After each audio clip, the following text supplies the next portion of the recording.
Herkese merhaba. Bu videomuzda sizlerle birlikte güneşten enerji üretebileceğiniz küçük bir güneş hücresi yapacağız. Şimdiden iyi eğlenceler ve iyi seyirler.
Zener diyotlarla oluşturduğumuz hücreleri birbirine seri bir bağlantı oluşturacak şekilde birleştiriyoruz. Bu sayede gerilimi artırmış olacağız. Bu şekilde bağlantıları tamamladıktan sonra son şeklini ve kutup bilgilerini sizlerle paylaşacağım.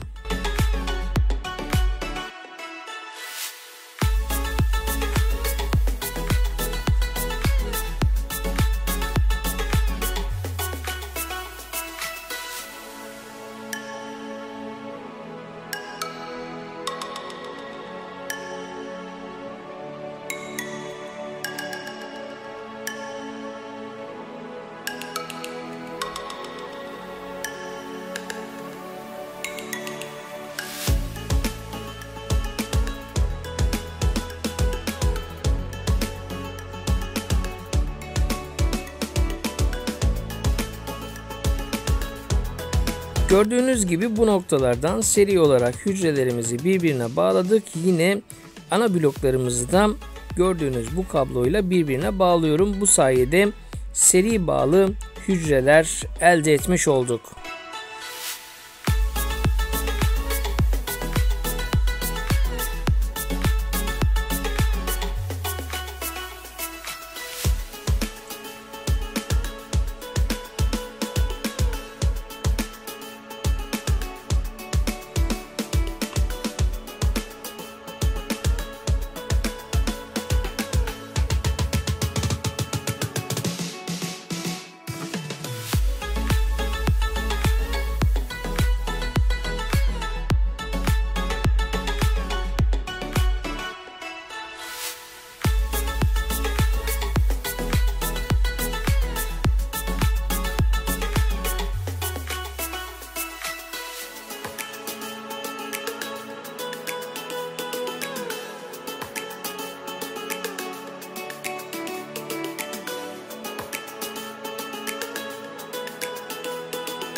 Böylece bir videomuzu ve projemizi daha tamamladık.